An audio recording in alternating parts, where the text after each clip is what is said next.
అటువంటిది ఆయన యొక్క వైభవం. ఆయనకి నమస్కారం చేసి మనం శివానంద లహరిలో ప్రవేశిద్దాం. శంకరాచార్య స్తోత్రాల్లో చాలా వాటికి లహరి లహరి అని పేరుంటుంది. శివానంద లహరి, ఆనంద లహరి, దివ్యానంద లహరి, సౌందర్య లహరి, గంగా లహరి. లహరి అంటే అల, కెరటం. ఈ పేరు పెట్టడంలో ఆయన ఉద్దేశం నీ జీవితం ఒక కెరటం, అంతకంటే పెద్ద సీన్ ఏం లేదు, దీనికి కంగారు పడకు, అంత యోగం ఏం లేదు. ఒక కెరటం. కెరటం పైకి లేస్తుంది, పడుతుంది. లేచిన ప్రతి కెరటము పడుతుంది, కానీ పడిన ప్రతి కెరటము లేవదు. అది లెక్క. లేచిన కెరటంలాగే పడుతుంది, ఏమీ తేడా ఉండదు. కానీ పడిన కెరటం మళ్ళీ లేవదు. ఒకవేళ లేచినా అదే రకంగా లేవదు, ఇంకొక నీళ్లు కలుపుకొని తన నీళ్లు వదిలి విచిత్రంగా లేస్తుంది. అంచేత పుట్టినవాడు ప్రతివాడు పోవడం ఖాయం. పోయిన వాళ్ళందరూ మళ్ళీ జన్మ ఎత్తుతారని చెప్పలేము. మోక్షం పొందేవారు ఉంటారు, వేరే జన్మ పొందేవాళ్ళు ఉంటారు. అందుకే ఆయన సాహిత్యంలో లహరి అని పెట్టాడు పేరు. కెరటం అర్థమైతే జీవితం అర్థమైంది. లేచిన కెరటం పడిపోవడం ఖాయం. అదే కెరటం, తేడా ఏముండదు. ప్రతి బిందువు అందులోదే పడిపోతుంది. అంచేత మనం ఎంత గొప్ప వాళ్ళమైనా, మహారాజు అయినా, మట్టిగడ్డైనా పోవడం ఖాయం. పోయిన ప్రతివాడు మళ్ళీ పుట్టడం కూడా ఖాయమే. కానీ ఇదే రకంగా పుట్టడు, ఇంకో రకంగా పుడతాడు. ఒకసారి పుట్టగా లేకపోవచ్చు, సముద్రంలో కలిసిపోవచ్చు కెరటం. అలాగే భగవంతుడిలో కలిసిపోవచ్చు. అలా పొందిన వాళ్ళు ఉన్నారు. మరి అటువంటి యోగులందరూ అలా పొందిన వాళ్ళే కదా, వాళ్ళకి మళ్ళీ జన్మ ఏమిటి? అంచేత ఆ లహరి, శివానంద లహరి, శివుణ్ణి స్మరించడం ద్వారా మనకు కలిగేటువంటి ఆనందపు లహరి ఉంది. కెరటం అది ఎక్కడ పుట్టింది? కెరటాలు ఎప్పుడూ నదిలో పుడతాయి, అక్కడి నుంచి కాలువల్లోకి వస్తాయి, అక్కడి నుంచి చెరువుల్లోకి వస్తాయి, చెరువులో స్థిరంగా ఉంటాయి. అందుకే మీరు చూడండి, చెరువులో కెరటాలు దాదాపుగా ఉండవు. ఉన్నా చాలా ఇలా ఊరికే కొంతమంది నవ్వుతారు, మహానుభావులు నవ్వుతున్నారో ఏడుస్తున్నారో తెలియదు, అలా ఉంటుంది అంతే. అది అలాగే, అది నవ్వో ఏడుపో మనం వారిని అడిగి తెలుసుకోవాలి. నవ్వనట్టుగా నవ్వుతారు. చెరువులో కెరటాలు అలాగే ఉంటాయి. అసలు కెరటం ఉందా లేదా? నదిలో ఇంకొంచెం ఎక్కువగా ఉంటాయి, కాలువలో ఇంకొంచెం ఎక్కువ ఉంటాయి, నదిలో ఇంకా ఎక్కువ ఉంటాయి, సముద్రంలో ఇంక మీరు చెప్పక్కల, సముద్రం దగ్గరికి వెళ్ళలేరు. కానీ సముద్రం చెప్పలేదు ఆయన. కెరటం సముద్రంలో పుట్టిందని అనలా. ఎందుకంటే సముద్రం నేరుగా భూమి మీదకి రాదు, వస్తే మనం ఉండం. సముద్రపు నీరు ఆవిరి కావలసిందే. ఎన్ని కెరటాలున్నా, ఎంత ఎత్తు లేకంగా ఒక కెరటం పైకి లేస్తే చంద్రుని దాకేసింది రా అనిపిస్తుంది మనకి. చంద్రుని దాకేసింది. వాల్మీకి రామాయణంలో వర్ణిస్తాడు అద్భుతమైన మాట. పున్నమి నాడు వెన్నెలను వర్ణిస్తాడు ఆయన సుందరకాండలో. ఎందుకు వెన్నెల అలా ఉందంటే, పాల సముద్రము తరంగాలు చంద్రుని చూసి అలా పైకి లేచేయట. ఆ పైన నురుగు వచ్చింది కదా, దిక్కుల్లో ఉండే స్త్రీలందరూ వచ్చి ఆ తెల్లని నురుగు తీసి దిక్కులకు పూసారట. అదే వెన్నెల అయిందిట. టింపతి వదిగంగనాక అని వాల్మీకి అంటాడు రామాయణంలో. అద్భుతమైన మాట. పాల సముద్రాన్ని పేనయష్టిన అంటాడు. చందనం అరగదీస్తారు కదా. అంచేత సముద్రుడు తన పాల సముద్రం మీద ఈ చంద్రుడితో సహా చందనాన్ని అరగదీశాడు.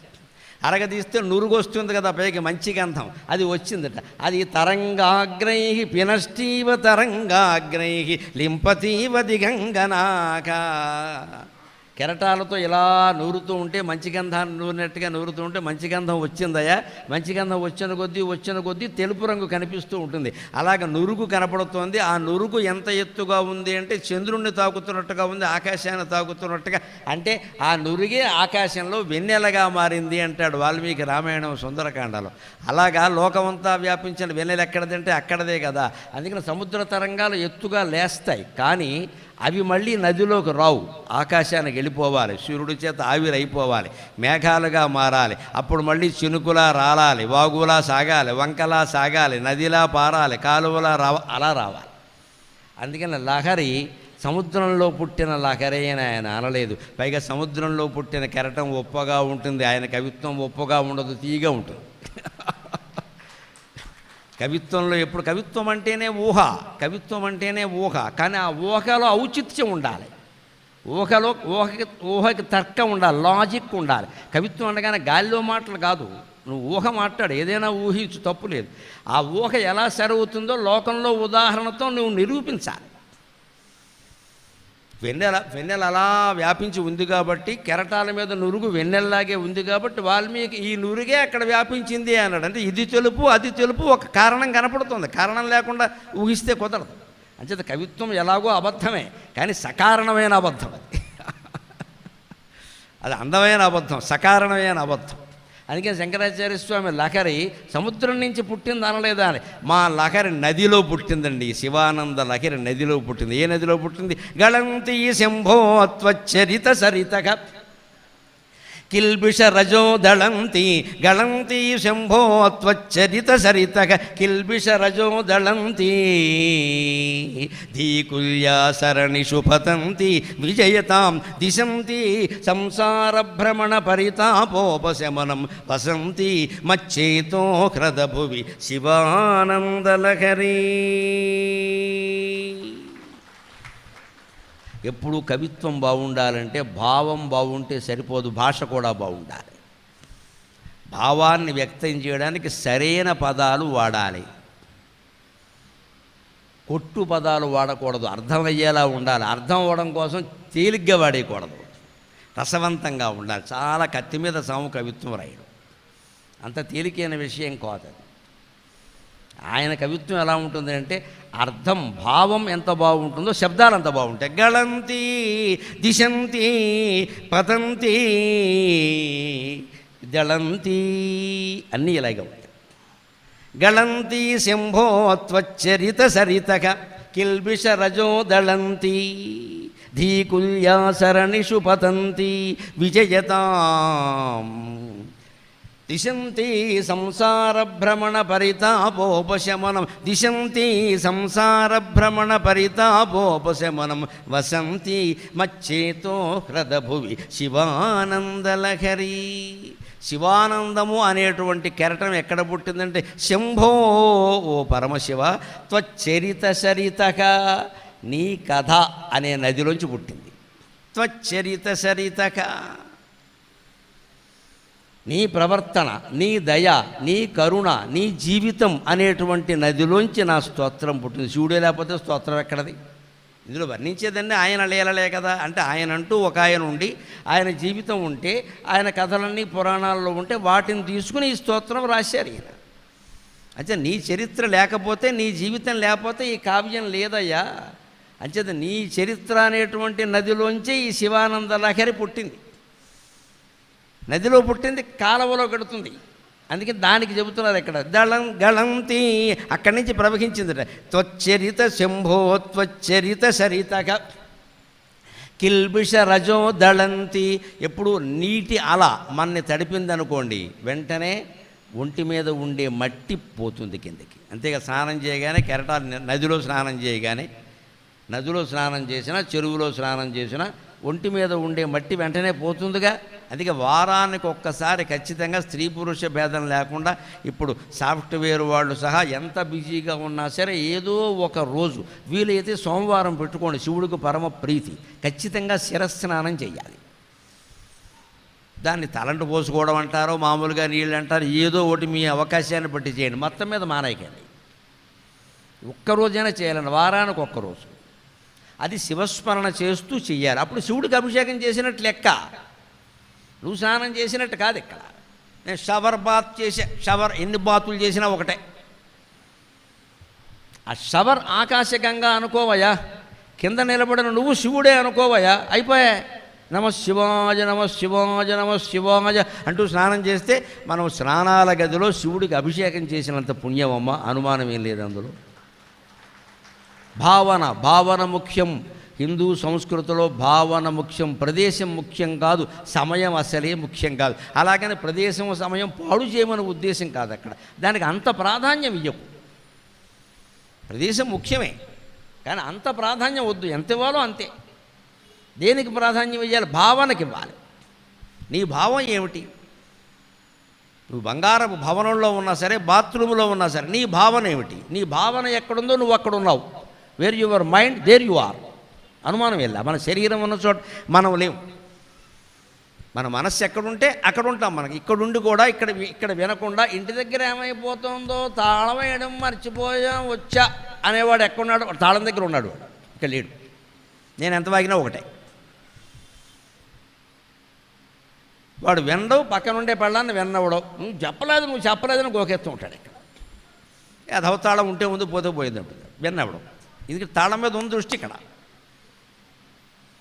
అంటే ఆయన ఎక్కడున్నాడు? అలా ఆయన అక్కడే ఉన్నాడు, ఇక్కడ లేడు.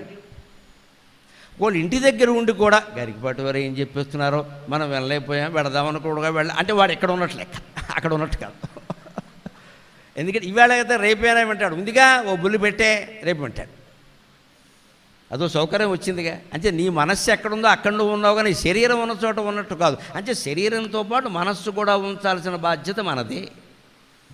ఉట్టి శరీరం ఉంటే ఉపయోగం వల్ల మనస్సే ప్రధానం. శరీరం లేకపోయినా మనస్సు ఉండొచ్చు. కిల్బిష రజో దళంతి. మామూలుగా మనం స్నానం చేస్తే కెరటాలు మన ఒంటి మీద ఉండే దుమ్ము పోగొడతాయి. శివానంద లహరిలో స్నానం చేస్తే కిల్బిష రజక మన పాపాలన్నీ పోగొడతాయి. మన పాపాలన్నీ పోగొడతాయి. తెలిసి చేసినవి, తెలియక చేసినవి, ఎవరో ప్రేరేపిస్తే చేసినవి, మనంతట మనమే చేసినవి, సమస్త దోషాలు నిర్మూలన కావాలి అంటే శివానంద లహరి స్తోత్రాన్ని అర్థం తెలుసుకుని అన్వయం చేసుకుని పారాయణ చెయ్యాలి. అప్పుడు కిల్బిష రజో దళంతి. అక్కడి నుంచి నదిలో ఉండే కెరటం కాలువలోకి వస్తుందని చెప్పాం కదా. ఏ కాలువలోకి వస్తుంది? ధీ కుల్యా సరణిషు పతంతి. మన బుద్ధి అనే కాలువలోకి రావాలి. ధీ కుల్యా. కుల్య అంటే కాలువ, ధీ అంటే బుద్ధి. మనస్సుకి బుద్ధికి తేడా ఉందండి. పదార్థం ఒకటే. మనస్సు వేరు, బుద్ధి వేరు, చిత్తం వేరు కాదు. మూడు ఒకటే పదార్థం. ఒక దశలో దాన్ని మనస్సు అంటారు, ఇంకో దశలో దాన్ని బుద్ధి అంటారు, ఇంకో దశలో దాన్ని చిత్తం అంటారు. ఓ పెద్ద మనిషి ఇంట్లో ఉన్నప్పుడు వాడిని తండ్రి అంటారు, బళ్ళోకి వెడితే మాస్టర్ అంటారు, బట్టలు తుక్కుంటే బట్టలు తుక్కుతున్నాడు అంటారు, ఏది ఉంటే అది అంటారు. బళ్ళో కూడా నేను తండ్రిని అంటే కుదరదు. ఇంటికి వచ్చాక నేను మాస్టర్ని పాఠం చెప్పేవలే పాఠం కూర్చో అంటారు. ఇక్కడ ఇంట్లో పాఠం ఎందుకు? పని లేక ఇంట్లో గుణపాఠాలు ఉంటాయి, పాఠాలు ఉండవు. బళ్ళోనండి నువ్వు మాస్టర్. మరి ఒకే వ్యక్తిని అక్కడ ఉపాధ్యాయుడు అంటున్నారు, ఇక్కడ భర్త లేదా తండ్రి అంటున్నారు. రేపు ఆయన తండ్రి అక్కడ ఆయన కొడుకు అవుతాడు. తండ్రి అంటే ఎలాగా? తండ్రి ఆయన ఒరే అంటాడు, పడాలి నేను ఎంఏ పిహెచ్డీ నన్ను ఒరే అంటాడు, యాదవా నోరు మూసుకుంటాడు తండ్రి. ఆయన తండ్రి ఒరే అనకపోతే ఏమంటే అంటాడా? అలా అంటే మనకు అవమానం కాదు. అంటే ఈ పాత్ర తెలుస్తుంది కదా. అలాగే ఏదైనా సరే బుద్ధి, అది మనస్సు చేద్దామా వద్దా అని మల్లగుల్లాలు పడిపోతూ ఉంటాను. ఇదే యాజిటేషన్, ఇదే సంక్షోభం, ఇదే ఆందోళన, ఇదే డిప్రెషన్కి దారితీస్తుంది. ఎందుకంటే మనస్సు స్థాయిలోంచి ఎప్పుడు బుద్ధిలోకి వెళ్ళిపోవాలి. ఏదో ఒక నిశ్చయానికి వచ్చేయాలి. 5 నిమిషాలు ఆలోచించు, 10 నిమిషాలు ఆలోచించు, పోనీ 10 గంటలు ఆలోచించు. నీకు కావలసిన వాళ్ళు ఒకళ్ళో ఇద్దరినో కూర్చోబెట్టుకుని ఆలోచించు. Take a decision and bind by it. ఓ నిర్ణయం తీసుకో, దానికి కట్టుబడి ఉండి ఏమైనా సరే దేవుడికి వదిలే విషయాన్ని. ఇక మళ్ళీ దాన్ని అట్టు తిరగేసినట్టు తిరగైద్ది. ఇక అలా చేసి ఉండాల్సింది, ఇలా చేసి ఇదే మనకి ఆందోళనకు కారణం. ఈ బిళ్ళలన్నీ దానివల్ల వస్తాయి. ఈ మనస్సులో ఎప్పుడు సంకల్పాలు వస్తూ ఉంటాయి, పోతూ ఉంటాయి. అదే బుద్ధి అయింది అనుకోండి, నిశ్చయాత్మిక బుద్ధికి సంకల్పాత్మకం మనః. సంకల్ప దశలో ఉన్నప్పుడు దాన్ని మనస్సు అంటారు, నిశ్చయం చేసుకున్నాక దాన్ని బుద్ధి అంటారు. అందుకే శంకరాచార్య ఈ శివానంద లహరి ఎక్కడ పుట్టింది అంటే శివుడు చరిత్ర అనే నదిలోంచి పుట్టింది, మన బుద్ధి అనే కాలువలోకి వచ్చింది అన్నాడు. అక్కడి నుంచి మళ్ళీ ఎక్కడికి వెళ్ళిందా? ధీగుల్యా సరణిషు పతంతి విజయతాం దిశంతి సంసార భ్రమణ పరితాపోపశమనం. ఈ జీవితం, సంసారం అంటే కుటుంబ జీవితం అనుకోకుండా దయచేసి. ఆడవాళ్ళని మగవాళ్ళని ఆడవాళ్ళు నిందించాల్సిన అవసరం ఏం లేదు. పెళ్ళయ్యాక ఇలా పెళ్ళయ్యాక ఏమిటంటే పుట్టినప్పటి నుంచి వచ్చేవని. సంసారం అంటే కుటుంబం కాదండి, తెలుగులో అర్థం వచ్చింది అంతే. సంసారం అంటే యావజ్జీవితం, పుట్టింది మొదలు పోయే వరకు ఉన్నది మొత్తం. నీ ఉద్యోగ జీవితం, వ్యాపార జీవితం, కుటుంబ జీవితం అన్నీ కలిపే సంసారం. ఈ సంసార భ్రమణం, ఇందులో చిన్నప్పుడల్లా బాల్యం ఆటల్లో గడిచిపోయింది, తర్వాత చదువులో. ఇప్పుడు మా చిన్నతనంలో బాల్యం ఆటల్లో గడిచింది. ఇప్పుడు ఆటలు ఎక్కడున్నాయి? పెద్ద పేటలే ఇక్కడ. వాడు ఎల్కేజీలో చేరింది మొదలు ఒత్తిడే చంపేస్తున్నారు పట్టుకుని. వాడికి ఆటలు ఎక్కడున్నాయి? ఆ ఆట అని వాళ్ళు టీవీలో చూడాలి. లేదా ఈ మధ్యన ఒకటి మొదలెట్టారు, స్మార్ట్ ఫోన్లు వచ్చాక పిల్లలు కొంచెం ఆటలు ఆడుతున్నారు. ఎలాగా? గుడ్డేళ్ళు అయిపోయేలాగా అవి పట్టుకుని ఆడుతూ ఉంటారు. ఈ తల్లిలో తండ్రో పొద్దున్నే పార్కుకి వెడతారు నడవడానికి. అప్పుడు ఈ కుర్రాన్ని కూడా తీసుకెళ్ళి వాడితో పాటు వాడు గోల్ చేస్తూ ఉంటాడు. వాడికి ఒక ఫోన్ బారేస్తారు. వాడిని బెంచి మీద కూర్చోబెట్టి వీళ్ళు ఫ్రెండ్స్తో కబుర్లు చెప్పుకుంటారు, స్నేహితులతో. వాడి లోపు గంట వాడు ఆడుకుంటాడు. ఇదే ఆట. దానివల్లే లావు అవుతున్నారు, ఊబకాయాలు వస్తున్నాయి. గ్రౌండ్లో ఆడాలి వాడు, ఫోన్లో ఆడటం ఏంటి? ఇవాళ ఆటలు లేవు, ఇదివరకు ఉండేవి. బాల్యం అంటే ఆటలు, చదువు అంటే ఏదో చదువు, తర్వాత పెళ్ళి, ఇంకా దాని చికాకులు, దాని ఆనందాలు, సుఖాలు ఉన్నాయి, దుఃఖాలు ఉన్నాయి, అన్నీ ఉన్నాయి. అక్కడి నుంచి మళ్ళీ పిల్లలు, వాళ్ళ గొడవ, ఇదే మొత్తం పరిభ్రమణం. తిరగడమే గడియారంలో ముళ్ళు దిగినట్టే. అది కీ ఇవ్వకపోతే తిరగడం ఆపేస్తుంది. మన కీ ఇచ్చిన అవి ఎప్పుడూ తిరుగుతూనే ఉంటాయి. అక్కడ మన కీ మనమే ఇచ్చుకుంటాం. ఇక్కడ నిద్రట్లో కూడా ఆగదు.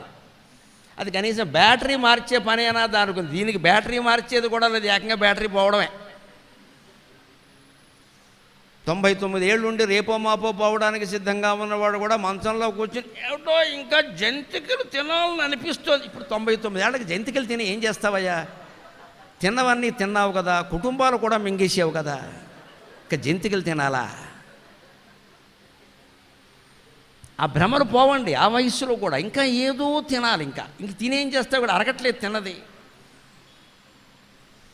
ఇదే సంసార భ్రమణ పరితాపోపశమనం. ఈ తిండి గురించి, భోగాల గురించి, స్త్రీ పురుష భోగాల గురించి, పదవుల గురించి, పీఠాల గురించి, పొందిన వాటి గురించి, పొందలేకపోయిన వాటి గురించి తపన పడుతూ ఉండడమే దీన్నే సంసార భ్రమణ పరితాపం అంటారు. ఇది చచ్చే వరకు తీరదు, చచ్చినా తీరదు. ఆ చచ్చే వరకు తీరేలా చేసుకోకపోతే మళ్ళీ జన్మెత్తాలి. మళ్ళీ మొదలు ఎల్కేజీ, మళ్ళీ ఏడాదికి 1,00,000 కట్టుకో. అంచేది ఇటువంటివి వినడం ద్వారా మనం ఈ జన్మతో సరిపెడితే చాలు. ఇంకా ఆ పడిన కెరటం మళ్ళీ లేవదు అన్న మళ్ళీ లేవకుండా ఉంటే చాలు. మనం కోరుకునేది అదే. శివానంద లహరి అనేది విన్నాక మళ్ళీ లేవకూడదు, ఇంకా మనం అయిపోయింది. అదంతే, ఈ జన్మతో సరి. అందుకని పతంతి కుల్య అసరణి సుపతంతి విజయతాం దిశంతి సంసార భ్రమణ పరితాపోపశమనం. ఈ జీవితంలో అనేక రకాల తాపత్రయాలు పడి పడి అలిసిపోయిన వాళ్ళు ఉంటారే, వాళ్ళకి స్తోత్రం ఎటువంటిదంటే తాపత్రయాగ్ని సంతప్త సమాహ్లాదన చంద్రిక. లలితా సహస్రంలో మాట. తాపత్రయాగ్ని సంతప్త సమాహ్లాదన చంద్రిక. తాపత్రయమైన అగ్నిలో బాగా మాడిపోయి కమిలిపోతున్నామమ్మా మేము. మమ్మల్ని సమాహ్లాదన, మాకు ఆనందం కలిగించే చంద్రిక అంటే వెన్నెలమ్మా నువ్వు అని లలితాదేవిని కీర్తిస్తున్నాం మనం. తాపత్రయాగ్ని సంతప్త సమాహ్లాదన చంద్రిక. ఈ కుటుంబ తాపత్రయాల్లో పడి నలిగిపోతూ ఉన్నామే, ఎంతకీ తెమలక. చదువు రాకపోతే చదువు రాలేదని, చదువు అయితే ఉద్యోగం రాలేదని, ఉద్యోగం వస్తే పెళ్ళి అవ్వలేదని, పెళ్ళి అయితే మళ్ళీ పిల్లలు పుట్టలేదని చచ్చిపోతున్నాం ఇక్కడ. ఇదే తాపత్రయ అగ్ని. ఇది సంతప్తులం అవ్వడం. దీని నుంచి సమాహ్లాదనంగా కలిగించే వెన్నెల ఎందుకు అవుతుంది? దేవతా స్తోత్రం, వేదాంతం అంటే ఇది అశాశ్వతం. నీ పని ఏదో నువ్వు చెయ్యి. ఎందుకు అంత తాపత్రయపడుతున్నావు? పిల్ల పెళ్ళికి ఎదిగింది, సంబంధాలు చూడడం తల్లిదండ్రుల బాధ్యత. ఈ రోజులోగా చెయ్యాలని ఎక్కడా ఉండదండి. ఎవరు చేస్తారు? కళ్యాణం గడియ రావాలి అంటారు. అదే మామూలు మాట కాదండి, అది రావాలి, ఖచ్చితంగా రావాలి.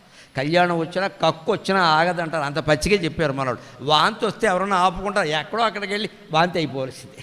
దాన్ని అలా పోల్చారు. చివరికి కళ్యాణం వచ్చినా కక్కు వచ్చినా ఆగదని చెప్పారు. అంత పచ్చిగా చెబుతారు తెలుగువాడు. మళ్ళీ తిరుగులేదు ఇంకా. అది వచ్చే యోగం అంటే వస్తుంది. నువ్వు వాడి ఇంటికి వచ్చి అడుగుతారు, నీకు ఎందుకే గొడవ? నీ ప్రయత్నం నువ్వు అలాగని మానేయమని చెప్పలేదు. యోగం కోసం తలుపు తెరిచి కూర్చుంటాం ఏంటి? యోగం రాదు, ముష్టాళ్ళు వస్తారు. నీ ప్రయత్నం నువ్వు చేయి. ప్రయత్నం ఫలించలేదని మాత్రం ఎప్పుడూ అనుకోకు. ఇలా ప్రయత్నం చేసి ఫలితం ఆశించకుండా ఉంటే నీకు శివానంద గారు అర్థమైనట్టే, భగవద్గీత కూడా అర్థమైనట్టే. అదే కదా చెప్పింది. అది దిశంతి సంసార భ్రమణ పరితాపోపశమనం. ఇంత చేసి ఇది నదిలో పుట్టింది, శివుడి కథ అనే నదిలో పుట్టింది, మన బుద్ధి అనే కాలువలో ప్రవేశించింది. మరి స్థిరంగా ఎక్కడైనా ఉండాలండి. పడిపోతే ఎలాగంటే పడిపోదో, ఉంటుంది. మచ్చేతో క్రదభువి శివానందలహరి వసంతి విజయతాం. నా మనస్సు అనే మడుగులో స్థిర నివాసం ఏర్పరచుకుంది ఈ కెరటం అన్నాడు. హ్రదం అంటే మడుగు, సరితహ అంటే నది, కుల్య అంటే కాలువ, హ్రదం అంటే మడుగు. ఈ మూడు మాటలు మనం మామూలుగా ఎక్కడా వినం. సరితహ అది కొత్త మాటే చాలామందికి. కుల్య అది కొత్త మాటే కాలువ అనడానికి. హ్రదం మడుగు అనడానికి అది కూడా కొత్త మాట. శంకరాచార్య లాంటి మహాకవులు, కాళిదాసు వంటి మహాకవులు ఏం చేస్తారంటే భావంతో పాటు భాష నేర్పుతారు. కొత్త పదాలు నేర్చుకోరా, ఉపయోగిస్తాయి. మళ్ళీ ఇంకో శ్లోకంలో ఎక్కడైనా వస్తే ఎవడో చెప్పక్కల్లా, అందులో వచ్చిందిగా హ్రదం అంటే మడుగు కదా అని అర్థమైంది. అంచేత భక్తిని ఎప్పుడూ అలా బయట పోనీయకూడదు. అలాగా పని అయిపోయిందని దేవుడి గుళ్ళోకి వెళ్ళడం మానేయకూడదు. ఫలితం వచ్చేసింది కదా అని ఇంక వ్రతాలు చేయడం, నోములు చేయడం, భక్తిగా ప్రార్థించడం మానేయకూడదు. ప్రార్థన జీవితాంతం కొనసాగాలి. ప్రయత్నానికి ముగింపు ఉంటుంది, ప్రార్థనకి ముగింపు ఉండదండి. జీవితాంతం ప్రార్థన చేయాలి. ఏదో కోరి ప్రార్థన చేయడం కాదు, కృతజ్ఞతలు చెప్పడం కోసం ప్రార్థన చేయాలి. చాలమ్మా, ఇంకేం అక్కర్లా, ఇచ్చింది చాలు. అసలు ప్రార్థించడమే గొప్ప ఆనందం కదా. మీరు ఏ స్తోత్రమైనా చదివినప్పుడు చివరి మాట చూడండి, ఫలశ్రుతి. ఫలశ్రుతి అంటే తిరగండి, శృతి ఫలం, అది వినడమే ఫలం, వేరే ఫలమే ఉండదు, ఊరుకో. శృతి ఫలం తిరగేస్తే అర్థమవుతాయి చాలా మాటలు. అందుకే అలా పెడతారు, అదో టెక్నిక్ అది. హిందూ ధర్మంలో అన్నీ ఎలా ఉంటే మేకు బిగిస్తారు మన వాళ్ళు, ఆ మేకు నెమ్మదిగా తీసుకోవాలి. వడ్రం మేస్తులు చూడండి, మేకులు వేసినప్పుడు మేకులో మేకేసి పెద్ద మేకు మళ్ళీ అందులో ఇంకో మేకేస్తాడు, నువ్వు రాదది. కానీ ఆయన చాలా ఓడుపుగా తీసేస్తాడు మళ్ళీ మరమ్మతు చేసినప్పుడు. అలాగే సంసారం అంటే మేకులో మేకే, నెమ్మదిగా తీయాలి దాన్ని ఓడుపుగా, అంతేగాని ఓ పీకేస్తే మొత్తం ఖరాబ్ అయిపోతుంది.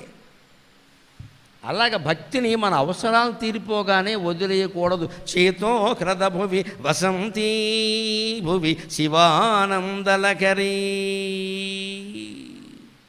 ఏమిటి జీవితంలో మొదటి తాపత్రయం? ఇవేళ 21వ శతాబ్దంలో ఏ తాపత్రయంతో యువతీ యువకులు మదన పడిపోతున్నారో, ఇటీవల అమెరికాలో ట్రంప్ గద్దెకెక్కాక ఇంకా ఎటువంటి ఆందోళన ఉందో ఆ ఆందోళనని 8వ శతాబ్దంలోనే శివానంద లహరిలో చెప్పారు శంకరాచార్య. ఇప్పుడు మీరు ఆ శ్లోకం వినబోతున్నారు, ఇప్పుడు అది వినబోతున్నారు. స్మృతం శాస్త్రే వైద్యే శకున కవితాగాన ఫణితౌ పురాణే మంత్రే వా స్తుతి నటన హాస్యేష్వచతురక కథం రాజ్ఞాం ప్రీతిర్భవతి మయి కోహం పశుపతే పశుం మాం సర్వజ్ఞ ప్రథిత కృపయా పాలయ విభో పశుం మాం సర్వజ్ఞ ప్రథిత కృపయా పాలయ విభో. శంకరాచార్య స్వామి శివుణ్ణి నాకు జాబ్ ఇప్పించమని అడుగుతున్నారు, ఉద్యోగం ఇప్పించమని. నేను ఉద్యోగం లేదయ్యా, నాకు నేనేం చేయలేనయ్యా. వీళ్ళ సమస్య అదేగా. ట్రంప్ గద్దెనెక్కిన తర్వాత మొత్తం అందరినీ పీకడమే. వాడికి ఇంకోడు ఉన్నాడు మొగుడు, ముస్సోలిని. హిట్లరును ముస్సోలిని ఇద్దరు కలిశారు 2వ ప్రపంచ యుద్ధంలో. ఇప్పుడు ప్రపంచ నాశనం కోసం ఎలాన్ మస్కోను ట్రంప్ ఇద్దరు కలిశారు. వీళ్ళే రావణ కుంభకర్ణులు, హిరణ్యాక్ష హిరణ్యకశిపులు, శిశుపాల దంతభక్తులు మళ్ళీ పుట్టారు. వాళ్ళే ట్రంప్, ఎలాన్ మస్కో. వీళ్ళిద్దరూ లోకాన్ని మింగేస్తారు, మీరు చూస్తూ ఉండండి, అనుమానం వెళ్ళా. వాళ్ళిద్దరూ బాగుండేవో ముఖ్యమంత్రి. ఒకడు చంద్రమండలానికి పంపిస్తానంటాడు, ఒకడు స్వర్గానికి పంపిస్తానంటాడు. అందరు ఇక్కడే ఉండదు, మొత్తం తీసి పారేస్తున్నారు ఉద్యోగాలను. ఫేస్బుక్లోంచి కొన్ని లక్షల మందిని పీకేశారు, గూగుల్లోంచి పీకేశారు, ప్రతి చోట పీకేశారు. మీకు ఆశ్చర్యకరమైన విషయం, పత్రికల్లో వచ్చిన వార్త, శంషాబాద్ ఎయిర్పోర్ట్లో కనుక్కోండి, అమెరికా విమానాలు తగ్గిపోయాయి, అమెరికా వెళ్ళేవాళ్ళు తగ్గిపోయారు. ప్రత్యక్ష నిదర్శనం. ఇప్పుడు మూతపడ్డాయి 2000 విదేశీ ఏజెన్సీలు ఉన్నాయి. విదేశీ విద్య అమెరికాలోనూ, ఆస్ట్రేలియాలోనూ, చైనాలోనూ, జపాన్లోనూ చదువుకోవడానికి పంపించే కేంద్రాలు ఉన్నాయి, ఏజెన్సీలు. అవి ఒక్క హైదరాబాదులో 2000 ఉన్నాయి. ఇవాళ పత్రికలో వార్త అవి 200కి వచ్చాయి. ఇప్పుడు ఎవడు అడగట్లేదు, మేము వెళ్ళాం అంటే ఎక్కడా ఎవరికి ఉద్యోగం దొరకని పరిస్థితి వచ్చింది, ఇంకా వస్తుంది. దాన్ని ఊహించారు ఆయన. స్మృతౌ శాస్త్రే వైద్యే శకున కవితా గాన ఫణితౌ స్మృతౌ శాస్త్రే వైద్యే శకున కవితా గాన ఫణితౌ పురాణే మంత్రే వా స్తుతి నటన హాస్యేష్వచతురక. స్వామి నాకు ఏమి రాదయ్యా అంటే ఆయనకు కాదు, మనకే. బతకాలంటే ఏదో విద్య ఉండాలి కదా. ఇందులో వేదం చెప్పలేదు, గమనించండి. వేదం పొట్టకూటి కోసం కాదు, అందుకే ఆయన చెప్పాల. అంత ఔచిత్యం ఉంటుంది ఆయన. వేదం పొట్టకూటి కోసం కాదు. వేద పండితులైన వాడెవడు దాన్ని అమ్మడానికి వీలు లేదు. తన ఇంట్లో తానే చదువుకుంటూ ఉండాలి. ఎవరైనా వచ్చి పారాయణ చెయ్యమంటే చెయ్యాలి, వారు ఇచ్చింది పుచ్చుకొని వెళ్ళిపోవాలి, అంతే. ఈ పూటకి ఇంతే ప్రాప్తం, అంతే. అది వేదమాత చూసుకుంటుంది. చిత్తశుద్ధిగా వేదం చదివిన వాడిని కాపాడడం గాయత్రి మాత బాధ్యత, మన బాధ్యత కాదు. ఇది మనం కంగారు పడక్కర్లేదు, ఆవిడ చూసుకుంటుంది. ఆ సంధ్యావందనం మానకుండా చేస్తూ వేదాన్ని నమ్ముకుంటే వాళ్ళకి నడిచిపోతుంది. పూర్వం బ్రాహ్మణుల కుటుంబాలు అలాగే నడిచే, ఏం ఇబ్బంది ఏం లేదు. సంతానం ఎక్కువ ఉన్నా నడిచే, అది పెద్ద సమస్య కాదు. అంచేత వేదం వాళ్ళ గురించి ఇందులో చెప్పట్ల, వేదాన్ని తక్కువ చేయట్లేదు ఆయన, అది తీసేశారు. అది ఎంప్లాయ్మెంట్ కాదు, అది ఉద్యోగాలకు అతీతం. అది స్మృతవు శాస్త్రాలు చదువుకోవడం అంతే. అంటే మనుస్మృతి, యాజ్ఞవల్క్య స్మృతి, పరాశర స్మృతి, వీటిని కల్పశాస్త్రాలను కూడా అంటారు. గృహకల్పం అంటారు. అంటే స్మార్తం, స్మృతి నుంచే స్మార్తం వచ్చింది, స్మార్త విద్య. ఇవాళ వేద పాఠశాలల్లో వేదం నేర్చుకుందుకు పంపిస్తే ముందు స్మార్థం నేర్చుకుని వచ్చేస్తున్నారు బయటికి. చాలండి సత్యనారాయణ చేయించుకుంటే వెళ్ళిపోతుంది. ఎందుకు వచ్చింది అభిషేకం? స్మార్థం నేర్చుకుంటే డబ్బులు వస్తాయి, వేదం నేర్చుకుంటే ఏమిటి వస్తాయి? ఇది ఆలోచన ప్రవేశించింది. వేద పండితులు వేద పాఠశాలను నడిపేవాళ్ళే చెప్పారు నాతో, నేర్పుతున్నావాడు బాబు, నేర్చుకునేవాడు ఏడి వేదం కోసం చేరతాడు, ముందు స్మార్థం చెప్పమంటాడు. ఇది చెప్పగానే పర్వాలేదు 4 వ్రతాలు 6 పూజలు చేయించుకోవచ్చు, వెళ్ళిపోతాడు. డబ్బులు ముఖ్యం. అసలు రావాల్సిన విద్య పోయింది, ఈ డబ్బులు మిగిలాయి. అది కూడా నాకు రాదయ్యా, స్మృతి ద్వారానే స్మార్థం కదా, స్మార్థ విద్య నాకు చేత కాదయ్యా. శాస్త్రే ధర్మ శబ్ద జ్యోతిస్తర్క మీమాంసాది సమస్త శాస్త్రనిక చాతుర్యం అంటాడు దండి దశకుమార చరిత్రలో. 6 శాస్త్రాలు ఉన్నాయి మనకి. ధర్మశాస్త్రం, శబ్దశాస్త్రం అంటే వ్యాకరణ శాస్త్రం, జ్యోతిష్ శాస్త్రం, తర్కశాస్త్రం, మీమాంస అది 2 రకాలు, పూర్వమీమాంస ఉత్తర మీమాంస. ఇవి నిఖార్సైన శాస్త్రాలు అంటే అవి. ఇవి నేర్చుకున్నా శాస్త్ర పండితులకు గౌరవం ఉంటుంది లోకంలో. వ్యాకరణ పండితులు, తర్క పండితుల్ని విశేషమైన దినాల్లో విజయదశమి, వినాయక చవితి లాంటి రోజుల్లో పిలిచి ప్రత్యేకంగా గౌరవిస్తారు. అని శాస్త్ర పండితులు అండి. 3 శాస్త్రాల్లో పండితులైన వాళ్ళు ఉన్నారు ఈవేళ. తర్కం, వ్యాకరణం, వేదాంతం. మీమాంస అంటే వేదాంతమే. పూర్వమీమాంస, ఉత్తర మీమాంస. పూర్వమీమాంస ఏమో దేవుడు ఉన్నాడా అని తర్కిస్తూ ఉంటుంది, అదో రకంగా నాస్తికత్వం. ఉత్తర మీమాంస ఉన్నాడు నోరు మూసుకో అని చెబుతుంది. అంచేత ఉత్తర మీమాంస అంటే వేదాంతం. అదే బ్రహ్మసూత్రాలు అంటే అదే వేదాంతం. ఆ వేదాంతం నేర్చుకోవాలి, తర్కం నేర్చుకోవాలి, వ్యాకరణం ఈ 3 నేర్పేవారు. వీటిలోనూ నాకేం ప్రావీణ్యం లేదయ్యా. ఈవేళ పరిస్థితి ఎలా ఉందో గమనించండి. అందరూ చదువుకునేది ఇంగ్లీష్ మీడియం, అందరూ చదివేది ఇంజనీరింగ్, అందరూ చేసేది సాఫ్ట్వేర్ ఉద్యోగం. ఒకే విద్యకి ఒకే చదువుతో ఇంతమంది పోటీ పడ్డాక ఉద్యోగాలు ఉంటాయండి. ట్రంప్ను అనక్కర్లేదమ్మా, మన దొంప మనమే తెంచుకున్నాం ఇక్కడ. నేను ఒకటే చదవమని ఎవడు చెప్పాడు? ఇంకో విద్య లేదా, ఇంకో భాష లేదా? ఇక బతకడానికి ఎన్ని తెరువులు ఉన్నాయో ఆయనే చెబుతున్నాడు 8వ శతాబ్దంలో. నువ్వు స్మృతులు స్మార్థం నేర్చుకుని బతకచ్చు. శాస్త్రాలు చదువు. వైద్యే చెయ్యి పట్టుకుంటే 1000, మళ్ళీ వదిలిపెడితే 1000. డాక్టర్ని మించి సంపాదించేవాళ్ళు ఎవరు ఉంటారండి? ఇచ్చే వరకు వదలడా, మళ్ళీ వదిలితే 1000. అది మనకి చేత కాదంటాడు ఆయన. సంగతి నాకు శాస్త్రాలు రావు, స్మార్థము రాదు, శాస్త్రము రాదు, వైద్యము రాదు. శకున కనీసం ముహూర్తాలు పెట్టుకుని శకునాలు చెప్పుకుని బల్లి పడితే ఇది ఫలితం, శకునం వస్తే ఇది అని పెట్టుకున్నా కొంత ఇంగడింగ్ కొంత ఉంటుంది. ప్రజల్లో గుడి నమ్మకాలు పెంచిన కొద్దీ వీడు పెరుగుతూ ఉంటాడు. అవసరమైతే ఇంకాస్త పెంచుతాడు. అది నాకు చేత కాదయా. కవిత పోనీ మాకు మళ్ళీ పద్యాలు చెప్పగలిగారు అనుకోండి, అవధానాలు చేసుకుని పద్యాలు చెప్పుకుని ఎవరిదో షష్ఠపూర్తి పనికి మాలిని పెడుతుంటే వాడి ఇంటికి వెళ్ళి వాడిని పొగుడుతూ, నువ్వు ఇంద్రుడివి, చంద్రుడివి, నీ భార్య సాక్షాత్తు రంభ, వాడికి ఇంకో భార్య ఉంటే మేనక అన్నామనుకో, ఈ మేనక మన దగ్గరికి ఆనక వచ్చి మన సంభావన మనకిస్తుంది. షష్ఠపూర్తి సన్మాన సభల్లో మా కవులు చేసే దిక్కుమాలిన పని ఇదే. వాడిని పట్టుకుని ఊరికే పొగుడుతారు. వాడు ఏదో ప్రపంచాన్ని దోచుకున్న వెధవాడు, వాడికి షష్ఠపూర్తి ఏమిటి అసలు? అలాంటి వాళ్ళు పిలిస్తే నిజమైనటువంటి కవి పండితుడు వెళ్ళాడు. నిన్ను పొగడ్డానికి కాదురా, నాకు భగవంతుడు పద్య కవిత శక్తిని ఇచ్చింది. నరకరి కీర్తన నానిన జిహ్వ ఊరుల నుతింపగ ఓపదు జిహ్వ అంటాడు అన్నమాచార్య కీర్తనలో.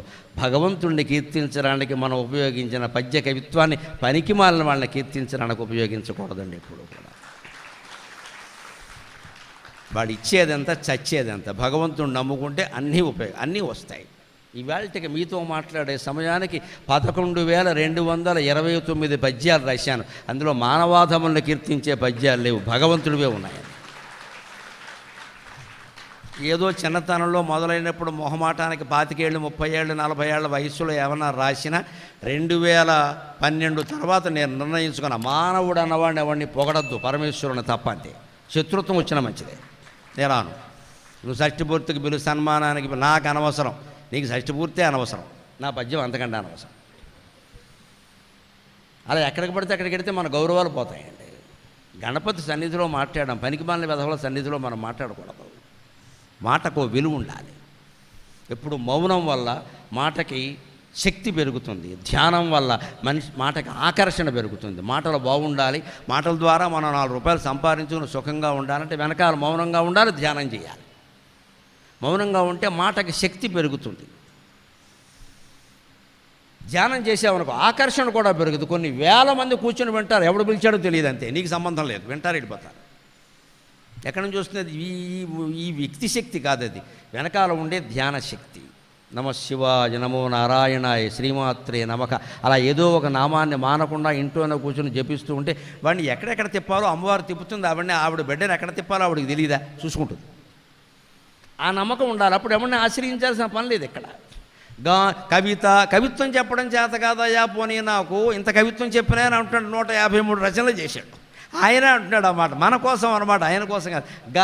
పోనీ ఏదైనా 4 పాటలు పాడుకుందాం, పెళ్ళిళ్ళలో ఆర్కెస్ట్రా పాడుకుంటూ బతకచ్చు కదా, అది చేత కాదయ్యే. మన గొంతు ఎవడు వింటాడు ఇక్కడ? ఇంకో మాట, పురాణం చెప్పడం చేతనైతే కనీసం ఏ గుళ్ళోనో కూర్చొని పురాణం చెబితే ఎవడో ఏమీ ఇవ్వకపోయినా ఊరికే మన దగ్గర ఓ శాస్త్రం ఉందండి, ఇలాంటి విద్యల్ని కాపాడడానికే పెట్టారు. పురాణం విన్నవాళ్ళు శాస్త్రులు గారికి ఏమీ ఇవ్వకుండా వెళ్ళొద్దని. అది గమనించండి, మీ ఎవరికి అది వర్తించదు. నా చేతుల్లో ఏం పెట్టాలని ప్రయత్నం చేయకండి. నేను పురాణం చెప్పే శాస్త్రులను కాదు, నేను చెప్పేదంతా నవీనం, పురాణం కాదు.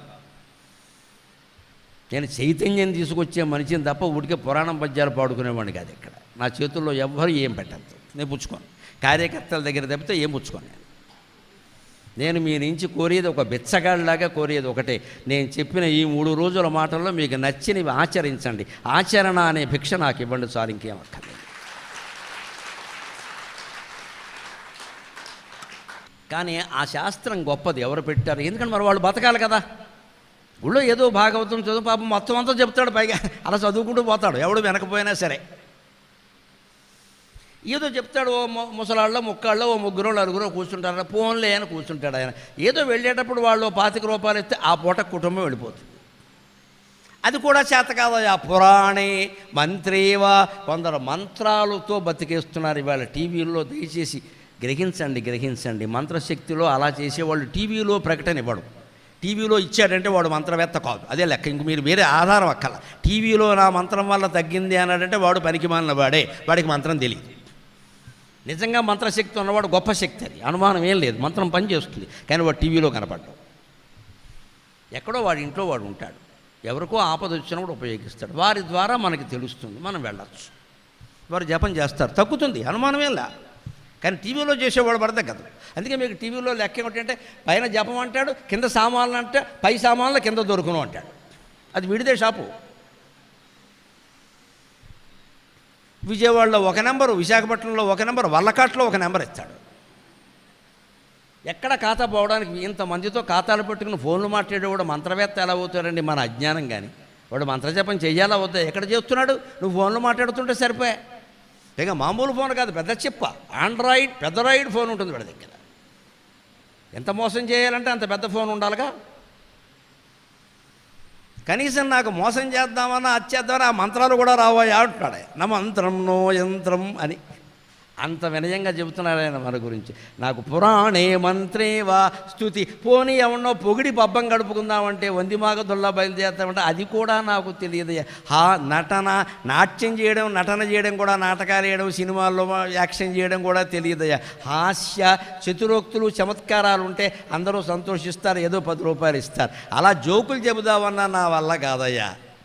ఇవి ఏవీ వల్ల కాదు. కాబట్టి ఆయన ఏం కోరుతున్నాడంటే అంతకంటే పెద్ద ఉద్యోగం కోరుతున్నాడు ఆయన. స్మృతం శాస్త్రే వైద్యే శకున కవితాగాన ఫణితౌ పురాణే మంత్రే వా స్తుతి నటన హాస్యేష్వచతురక కథం రాజ్ఞాం ప్రీతిర్భవతి మయి. ఈ పాలకులైన నాయకులకి నా మీద ప్రేమ కలగాలంటే ఎందుకు కలుగుతుందయ్యా? ఏ విద్య రాని వాడికి? ఆనాటి రాజులైనా ఈనాటి నాయకులైనా ఎవరిని పోషిస్తారండి? ఏదో విద్య ఉంటే పోషిస్తారు, ఏమీ లేకుండా ఊరికే చెయ్యి చాపితే ఎవరు పోషిస్తారు? అందుకని వాళ్ళకి నా మీద ప్రీతి ఎందుకు కలుగుతుందయా? కథం రాజ్ఞాం ప్రీతిర్మయి భవతి అని కోహం పశుపతే. ఇది ఆయన అడుగుతున్న విద్య. అద్వైతం ఇక్కడ పెట్టాడు ఆయన. కోహం పశుపతే. ఇంతకీ కహా అహం, నేనెవరిని? ఆ నేనెవరు అన్న విషయం ఒక్కటి తెలిస్తే మొత్తం ఆత్మజ్ఞానం అంతా పొందినట్టు. అది నాకు చెప్పు, అది నాకు చెప్పు. అది తెలియకే నేను మాట్లాడుతున్నా, మీరు వింటున్నారు. అది తెలిసినాడు నేను మాట్లాడినా మీరు వినక్కర్లేదు, అయిపోయినట్టే. అది అక్కడ సమాధానం దొరికేసింది, ఆ సమాధానం దొరికేసింది. ఇంకా దొరికే వరకే పాత పడుతూ ఉంటాం. ఎప్పుడో ఒళ్ళు మండి మా అమ్మవారి దగ్గరే అన్నాను నేను, చెప్పని మాట లేదు మరి చెప్పుట ఎందనురక్తి లేదు, ఈ త్రిప్పట చాలు తల్లి. ఇన్ని ప్రాంతాలు తిరుగుతున్నాం, ఇన్ని దేశాలు తిరుగుతున్నాం. నిన్నగాక మొన్న బహ్రెయిన్ వెళ్ళొచ్చాం. మళ్ళీ ఓ వారం రోజులు దాడితే లండన్ వెళ్ళాలి. ఈ మాటలు చెప్పడానికి అక్కడికి వెళ్ళాలి, రమ్మంటున్నారు, వెళ్ళాలి, ఏం చేద్దాం. ఇప్పుడు ఈ సాధనాలన్నీ ఉన్నాయి కదా, మీ దగ్గరికి వస్తాయి కదా, వినండి అంటే మీరు రావాలంటే మిమ్మల్ని చూడాలి. నేనేమన్నా ఎన్టీ రామారావునా అక్కినేని నాగేశ్వరరావు, నన్ను చూడాలి, మీరు రావాలి, మీకు ఏం కావాలో చెప్పండి, అంతే లెక్క. ఆ అవకాశాలు ఎలా వస్తాయండి? మొహమాటం లేకుండా చెబుతున్నా, శంకర సాహిత్యం చదవడం వల్ల నేను ఇంత వాడిని అయ్యానమ్మా, అనుమానం ఏంటి. వల్ల గుద్ది చెప్పగలను హాయిగా. 153 రచనలు చదివాను నేను, ఏమనుమానం, 153 చదివాను, భాష్యాలు సహా. విష్ణు సహస్ర భాష్యం, భగవద్గీత భాష్యం, త్రిశతి భాష్యం అన్నీ. అది కూడా ఇలాగే ముందు స్తోత్రాలతో మొదలుపెట్టి ప్రకరణ గ్రంథాలు చెప్పి తర్వాత భాష్యం. ఇప్పుడు చెప్పగలుగుతున్నాం హాయిగా వాటి మీద. ఈ చదవడం వల్ల జ్ఞానము వచ్చింది, 4 డబ్బులు వస్తున్నాయి, ప్రజల్లో గౌరవము పెరిగింది. అన్నిటికంటే ముందు ఆత్మజ్ఞానం కలుగుతుంది, అది గొప్ప విషయం కదా. కోహం పశుపతి. అందుకని మా అమ్మవారి దగ్గర నేను మొత్తుకున్నాను ఒకసారి, చెప్పండి మాట లేదు మరి చెప్పుట ఎందనురక్తి లేదు, ఈ త్రిప్పట చాలు తల్లి ఋషి తీర్థమునై ప్రవహింపగోరెదన్, ఋషి తీర్థమునై ప్రవహింపగోరెదన్. రెప్పలు మూసియుండెదను, రెప్పలు మూసియుండెదను, రేపటో మాపటో నీ కృపారసంబు తల్లి. రెప్పలు మూసియుండెదను, రేపటో మాపటో నీ కృపారసంబు. ఇప్పలుగాకి పైన ప్రసరింపకయుండునే వేచియుండెదన్. చెప్పని మాట అనేది లేదమ్మా, అన్ని మాటలే చెప్పేశాను నేను, ఇంకా చెప్పాల్సింది ఏమీ లేదని చాలామంది అంటున్నారు. ఓ శతాబ్దానికి సరిపడ చెప్పేశాం, అన్ని కుటుంబాల్లోకి మనం ప్రవేశించేశాం, వాళ్ళింట్లో విషయాలు మన ఇంట్లో విషయాలు అన్నీ వాగేశాం, ఇంకేం వాగాలే. ఇంక చెప్పాలని కూడా ఏం లేదు. ఋషితీర్థంలా ప్రవహించాలి మౌనంగా ఉంది, కానీ మరి మౌనంగా ఉండనివ్వట్లేదే. పోనీ ఈ వాగిన దానికి ఫలితంగా ఏమిటంటే రెప్పలు మూసియుండెదను. ఏదో ఇంట్లో కాస్త సమయం దొరికినప్పుడు 3 గంటలో 4 గంటలో రెప్పలు మూసుకుని నోరు మూసుకుని కూర్చుంటానమ్మా. నువ్వు కనిపించినా కనిపించకపోయినా మంచిదే, ఈ అధో ప్రపంచం కనపడదు కదా, నువ్వు కనపడినా కనపడకపోయినా ఇది కనపడదు కదా, కళ్ళు మూసుకుంటే అదో సౌఖ్యం. అంచేది రేపో మాపో ఎప్పుడో కాస్త ఎప్పటి నుంచో వీడలా రెప్పలు మూసుకుని నా కోసం చూస్తున్నాడు అని నేను ఎంత పాపాత్ముడైనా పుణ్యాత్ముడైనా నా మీద నీ దయ ప్రసరింపకుండా ఉంటుందా? వేచి ఉంటాను తల్లి, వేచి ఉంటాను తల్లి అన్నాను. అదొక మనశ్శాంతి. ఎందుకంటే ఎప్పుడో చూస్తుంది అమ్మవారు, వీడు 20 ఏళ్ళుగా ఏడుస్తున్నాడు, మోస్ట్ సీనియర్ అని ముందు నన్ను కరుణిస్తుంది. మరి సీనియారిటీ ఒకటి ఉంటుంది కదా. ఎప్పటి నుంచో ఏడుస్తున్నాడు ఇంట్లో కూర్చుని. ముందు ఏడిచేవాడికి తల్లి ఎవరికి ప్రాధాన్యం వస్తుంది? నవ్వుతూ అన్నం పెట్టేవాడికి ప్రాధాన్యం ఇవ్వదు, ఏడిచి అన్నం పెట్టమనేవాడికి ప్రాధాన్యం వస్తుంది. ఒకవేళ ఆకలేసి అన్నం పెట్టమన్నా ఒక బిడ్డ, ఇంకో బిడ్డ చీమ కొట్టి ఏడుస్తున్నాడు ముందు చీమ కొట్టేవాడి దగ్గరికి ఎడుతుంది, అన్నం పెట్టదు. వీడు ఆగుతాడు, వాడికి చీమ కుట్టిందో పాము గరిచిందో ఏం తెలుసు, ఏడుస్తున్నాడు. అందుకని ఏడిచేవాడు దుఃఖం ముందు తల్లి తీరుస్తుంది, ఆకలి అయ్యేవాడు దుఃఖం తర్వాత తీరుస్తుంది. అందుకని ఆ రోదన, ఆ ఏడుపు అంటే ఏదేదో అపశకునం అనుకోకండి. నిజంగా కోహం పశుపతే అని ఏడవాలి దేవుడి దగ్గర.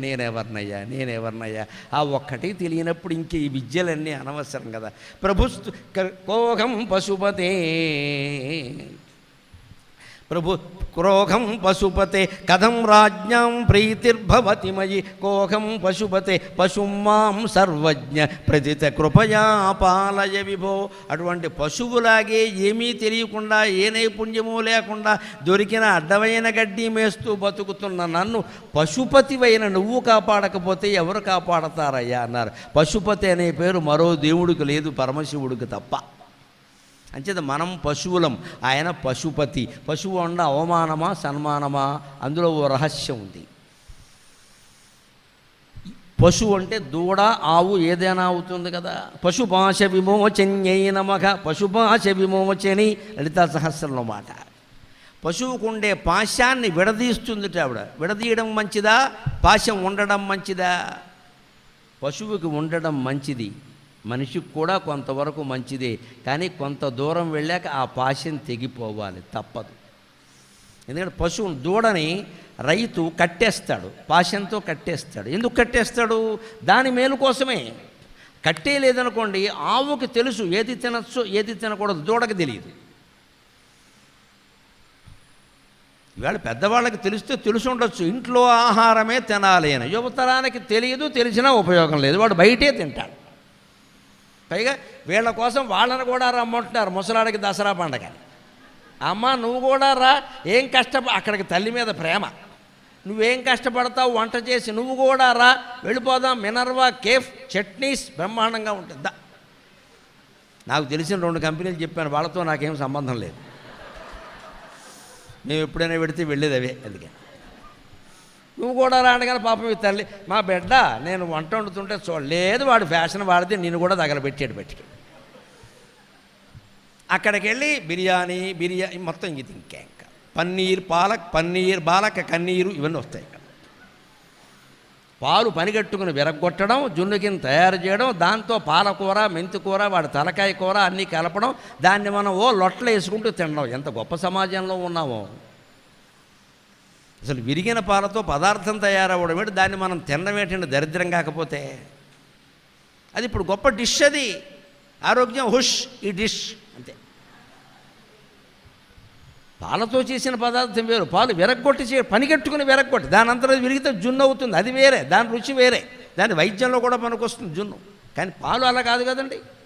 పాలు విరగొట్టి పనిగట్టుకుని, నువ్వు పనిగట్టుకుని విరగొడతావా, దాంతో ఏదో చేస్తావా, దాంతో పాలకూర వేస్తావా, పాలక్ పన్నీర్ అంటారు ఇక్కడ.